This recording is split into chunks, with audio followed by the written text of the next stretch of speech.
habari kubwa imekuwa ni uteuzi wa viongozi katika kamati, lakini hizi kamati zina maana gani hasa? Kamati hizi zina umuhimu gani hasa?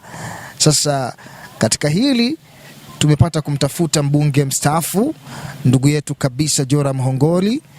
Naitwa Joram Ismail Hongori. Kama ulivyoeleza, mimi ni kwa mbunge wa Lupembe 2015 mpaka 2020. Kama ulivyoeleza ni kwamba kipindi hiki ni kitu cha kawaida kwamba bunge mara baada ya bunge kuapishwa, bunge linalofuata wanaundaga kamati kwa ajili ya kuisimamia serikali. Kwa hiyo kamati zinaundwa kwa utaratibu ufuatao. Kwanza, kila mbunge anapoondoka ile baada ya kuapishwa anajaza fomu kuchagua kamati ambayo anafikiri kwamba atahudumu. Kwa hiyo wakirudi wanakuwa tayari wameshapangiwa kwenye kamati. Wakishapangiwa zile kamati, basi kunakuwa na siku ambapo wajumbe wa kamati husika wanakutana kwa ajili ya kuchagua viongozi wa kamati. Wanachagua mwenyekiti wa kamati, wanachagua na makamu mwenyekiti wa kamati.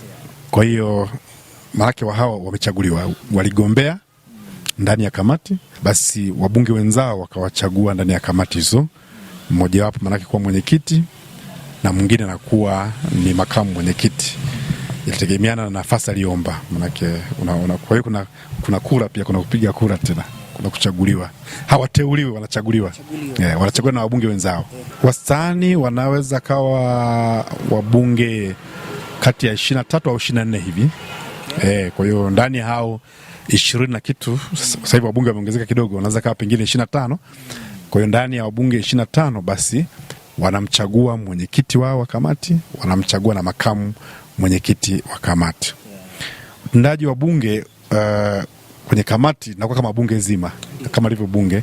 Kwa hiyo bunge lile linavunjwa pande kwenye kamati. Kwa hiyo wanagawanyika, wabunge wote wanaingia kwenye kamati. Kwa hiyo kule kwenye kamati ndiko sasa sehemu kubwa ya kazi za bunge zinafanyika kwenye kamati. Huku kwenye mnavonaga bunge yenyewe mnaliona nje, kule inakuwa tu ni kutaka kuwafahamisha wananchi nini kimejadiliwa. Ule tunasemaga ni ukumbi wa siasa. Kwa maana kuna vijembe, kuna maneno ya namna vile au namna gani kuonesha kwamba wabunge wanafanya kazi, lakini kazi kubwa za kibunge hufanyika kwenye kamati. Kule tunafanya kazi ya kitaalamu zaidi. Wakati mwingine watu wanajaji mbunge kwa kuangalia tu mle bungeni, lakini kazi kubwa inayofanyika sio mle bungeni. Kazi kubwa kama ni sheria, kama ni mambo fulani, sera na mambo mengine yote yanapita kwenye kamati. Kamati ndio inayofanya kazi ya kuchakata. Ikisha chakata, wakikubaliana hilo ambalo wamekubaliana kamati zima, baada hapo yanaenda bungeni. Kwa hiyo kwenye kamati hakuna vyama. Mnapokuwa kamati mnakuwa kama wabunge. Kwa hiyo ule vyama ule kushindana na nini, mimi ungi mkono inakuwa ni huku nje, lakini kule ndani wanakubaliana kitaalamu jambo hilo ambalo wanaliona kwa hoja, sio kwamba unakubali tu au unapokea tu, wanakubali kwa hoja, wanafika consensus kwamba hili kamati tunakubali. Kwa hiyo ndio maana baada ya kamati kuchakata kamati huwa inapelekwa taarifa ya kamati bungeni. Na ukifuatilia kama mfuatiliaji mzuri wa bunge, kamati inaposoma taarifa yake bungeni na inapokuja uchangiaji, wabunge wote huwa wanaunga mkono kilichosemwa na kamati. Na unaweza kukuta hata wapinzani wanaunga mkono kile ambacho kimewasilishwa na mwenyekiti wa kamati bungeni, kwa sababu hicho kitu wameshakubaliana. Kama wanapinga, mara nyingi utakuta wanapinga wale ambao hawapo kwenye kamati hiyo, lakini wengi utakuta mara nyingi huwa kuna upinzani sana kwenye taarifa za kamati. Mara nyingi taarifa za upinzani zinakuja kwenye taarifa ya waziri. Utakuta mara nyingi wanapinga baadhi ya watu. Kwa hiyo ndivyo utendaji wa kamati. Kwa hiyo kamati ile inafanya kazi kwa niaba ya bunge zima, kwa niaba ya wabunge wengine. Kwa hiyo wale wajumbe wa kamati wanapoingia pale kwenye kamati husika, wanaenda kufanya kazi kwa niaba ya bunge zima. Na yale waliojadili mara nyingi yanapelekwa kwa katibu wa bunge. Kwa hiyo katibu wa bunge ataruhusu iliingie au lisiingie, au kama kuna marekebisho fulani yafanyike au yasifanyike. Kwa hiyo kila kamati na katibu. Kwa hiyo kila kamati inakuwa ni kama bunge, ina katibu wa kamati. Kuna katibu na mengine na katibu msaidizi.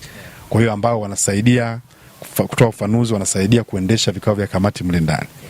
Kwa hiyo mwisho wa siku kile kilichofanyika kwenye kamati, wabunge wote wanakuwa makini sana kusikiliza taarifa, kwa sababu wale wamefanya kwa niaba ya bunge zima.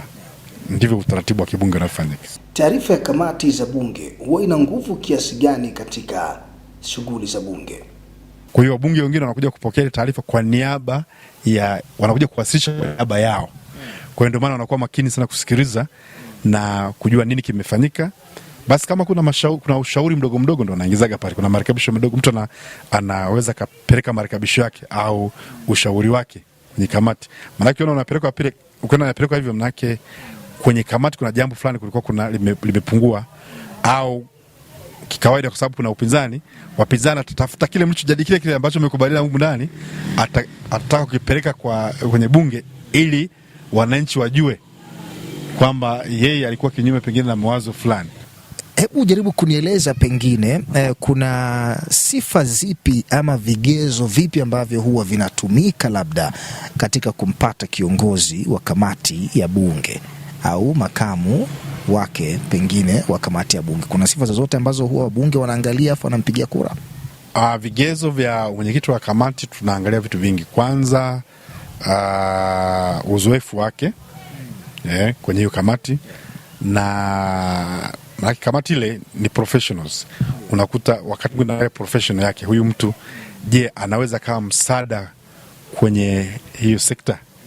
Kwa mfano Edwin, nikichukua mfano, ameingia kwenye makamu mwenyekiti wa kamati ya katiba na sheria na masuala ya utawala. Ni sahihi, yeye ni mwanasheria. Kwa hiyo yakitokea masuala ya kisheria, anapokuwa na msaidia mwenyekiti kuongoza vikao, anakuwa anajua hicho kitu ambacho anachokiongoza ni kitu gani, au anachosema wajumbe mle ndani kitu gani. Kwa hiyo anaweza kawasaidia hata wajumbe wa kamati wakati mwingine kurekebisha jambo fulani. Maana wajumbe wa kamati wanaoingia kwenye kamati ile, kwa mfano nimesema katiba na sheria, sio wote wana sheria. Kuna wengine wanakuwa si wana sheria. Kwa hiyo wakati mwingine wanaweza kuwasaidia kufanua jambo. Yaani inasaidia kuongoza kikao, yani mtu asipotoshe jambo. Hata wataalamu wanapoleta kwa mfano serikali imeleta mswada uweze kupitia marekebisho sheria yaweze kupitiwa na wabunge. Kwa hiyo mwenyekiti akiwa anajua angalau na makamu mwenyekiti ana idea kidogo ya sheria, inakuwa rahisi kuwasaidia wabunge wale ambao pengine hawajui vizuri, ili kuweza kutengeneza sheria nzuri zaidi ambayo itasaidia nchi, itasaidia serikali na wananchi kwa ujumla. Hebu zungumzia kidogo kuhusiana na maslahi pengine ambayo yanatokana na mbunge kuwa kiongozi wa kamati au kuwa makamu wa kamati fulani pale bungeni. Je, kuna maslahi yoyote ambayo yanakuwa yanapatikana? Hebu tueleze kidogo hilo. Ni kazi kama kazi hivyo nyingine kawaida ya kibunge, lakini labda kwa sababu majukumu kuna kapaji fulani kadogo unaongezewa hela ndogo sana. Yani ndogo tu ya kawaida unaongezewa kidogo, kwamba mwenyekiti wa kamati basi angalau kuna kahela fulani mle ndani bungeni, lakini sio kakubwa sana, kadogo tu. Unaweza kukuta laki kadhaa, unapata laki 3, 4, 5 unaweza kupata mwisho wa mwezi kule kwa ajili ya majukumu yako hayo ambayo unayo. Kwa hiyo wanafurahia kwa maana kuna kitu fulani kimeongezeka kwa sababu ya majukumu ambayo unayafanya. Na hiyo inakuwepo pia kwa makamu. Ndio. Wanapewa wote. Lakini hawapewi sawa, wanapewa wote. Unakuwa mwenyekiti unapewa zaidi, kama ilivyo speaker anapewa zaidi, naibu speaker anapewa kidogo na kule inakuwa ni hivyo. Na huwa wanakuwa na makatibu pia. Kila kamati na katibu. Kila kamati na katibu ambaye anakuwa nayo. Wanaweza wakafanya naye miaka 2. Actually hiyo inabadilika kila baada ya miaka 2. Ikifika miaka 2 na nusu wanabadilisha kamati. Kwa kamati zote zinabadilika. Unaweza kaomba kubaki pale kwenye ile kamati, lakini unaweza kaomba usipewe kwenye hiyo kamati. Wakati mwingine speaker na maamuzi na katibu wabunge na maamuzi, si kwamba kila anayeomba anapeleka kwenye kamati hiyo. Kwa mfano mimi nilivyoingia mwaka kwanza sikuomba kamati ya katiba na sheria, lakini nikapelekwa kamati ya katiba na sheria.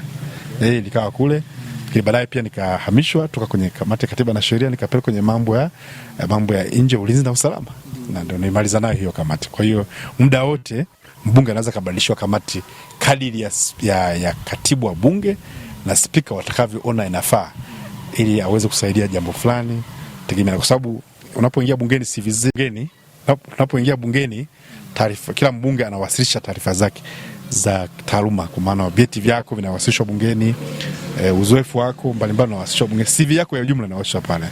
Kwa hiyo manake unapounda kamati pia unaweza kujieleza, kwa sababu wabunge wenzako hawakujui vizuri, unaweza kujieleza, mwenzenu mimi na uzoefu wa 1 2 3, mnichague niweze kusaidia katika hiyo kamati kama mwenyekiti au kama makamu mwenyekiti. Basi ukishachaguliwa, manake pia na spika kule anaangalia, je, huyu mtu aliyeingia kwenye hiyo kamati kuwa kiongozi wa hiyo kamati, je, ana uzoefu hayo mambo? Kwa hiyo inasaidia pia. Kwa hiyo wakati mwingine unaweza kaona huko wamezidi wataalamu fulani, kuna kamati fulani inakosa mtaalamu wa aina fulani, anaweza kaangalia katika orodha ya wabunge na kwenye kamati walizopelekwa akakuhamisha akapeleka kwenye kamati husika kwa ajili ya kusaidia.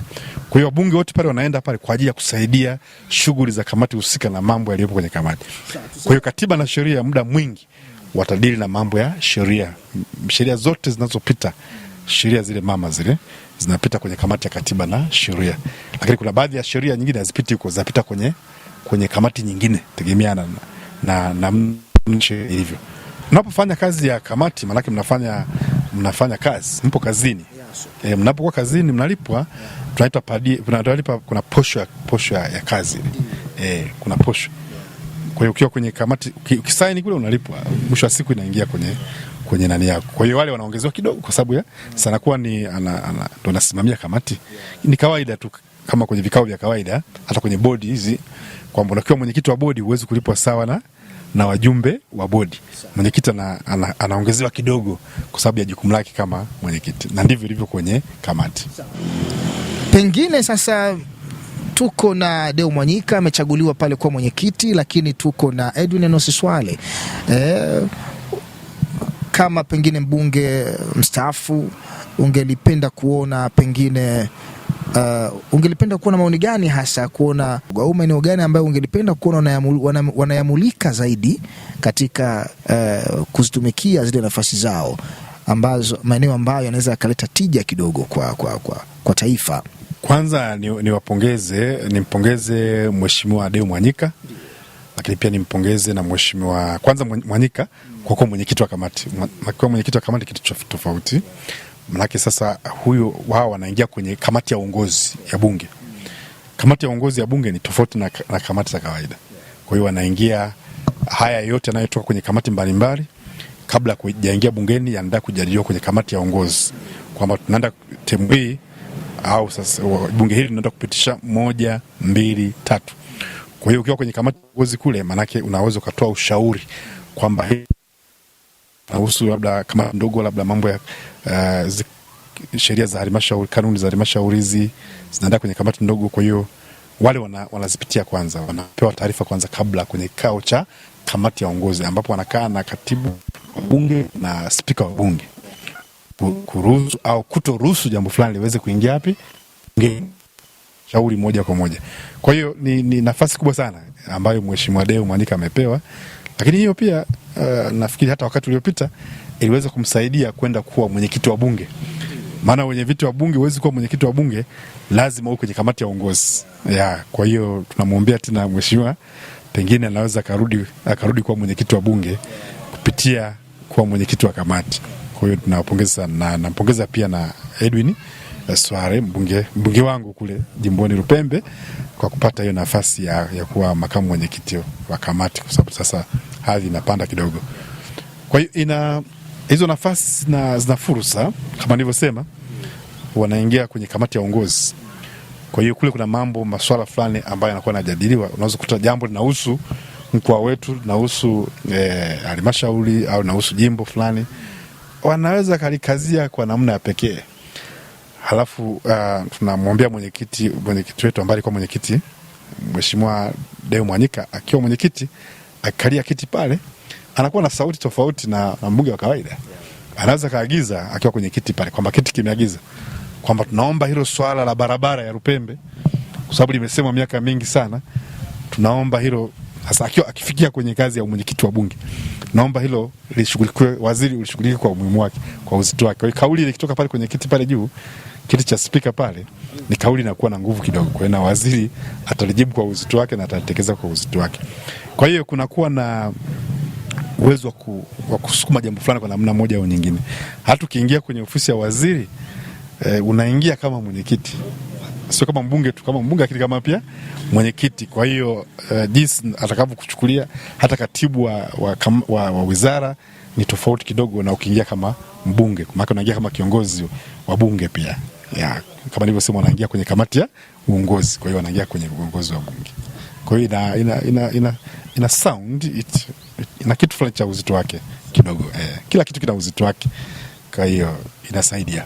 Je, una lipi la ziada ambalo ungelipenda pengine kuongeza katika yote ambayo tumeyazungumza lakini bado hujapata kulizungumza?